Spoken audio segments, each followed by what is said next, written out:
みんな、アニータだよ。今回はラストで遊ぶにあたってサーバーの選び方を紹介するよ。ラストを始めてみたいけど、どのサーバーを選んだらいいかわからないそこの君。ぜひ最後まで見てね。それじゃあ早速始めてくぞ。ラストを起動するとこの画面になるね。プレイゲームを押すとたくさんのサーバーが選べるようになっているよ。まずはサーバーの種類を説明していくよ。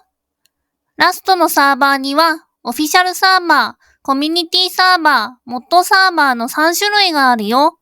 一つ目のオフィシャルサーバーは、公式が運営しているサーバーで、PVP が主だね。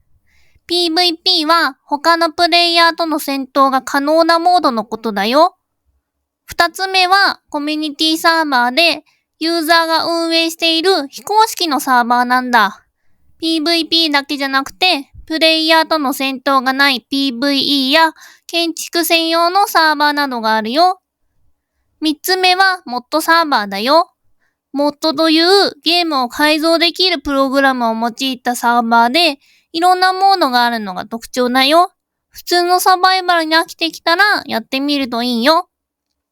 ここからはサーバーの選び方を説明していくよ。ラストでの遊び方に慣れていないうちは PVE でラストの基礎を覚えるのがおすすめだよ。ラストに慣れていない状態で敵と戦闘できる PVP のサーバーに入ると敵が攻撃してきて思うようにサバイバルが進まないんだ。だからまずは PVE でクラフトや建築の方法、施設の回り方などを覚えるのがおすすめだよ。コミュニティサーバーをクリックしてモードから PVE を選択してね。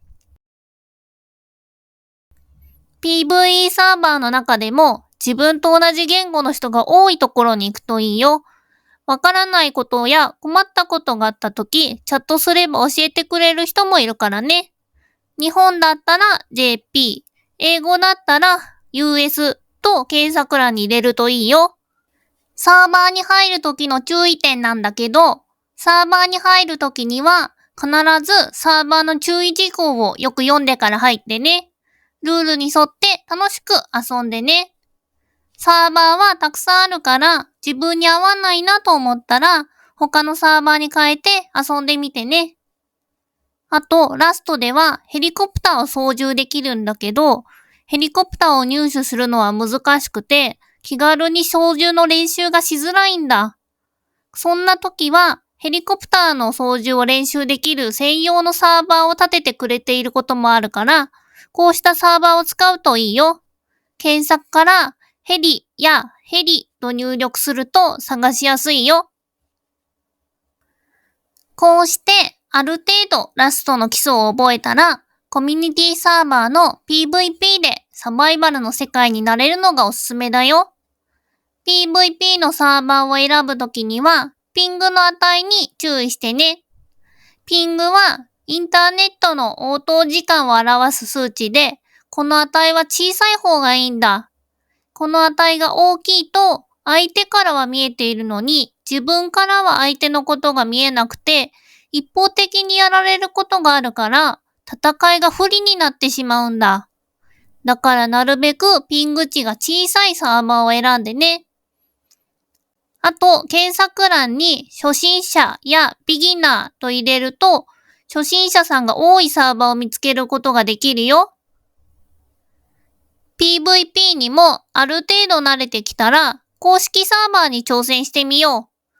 サーバー人数が多いほど敵と遭遇する頻度が高くなるから、生き残れる難易度も高くなるよ。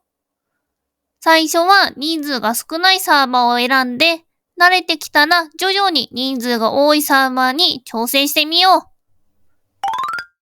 最後に今までのおさらいだよ。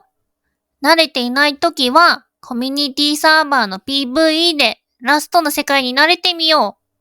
ラストの基礎を覚えたらコミュニティサーバーの PVP で戦闘に慣れてみよう。ピング値は小さいのがおすすめ。PVP にもある程度慣れてきたら公式サーバーに挑戦だ。最初は人数が少ないサーバーから始めてみよう。っテストに出るからよく覚えておくようにね。どうだったかな？これでみんなもサーバーの選び方はバッチリだね。ラストの世界で会えることを楽しみにしています。それじゃあ、バイバーイ。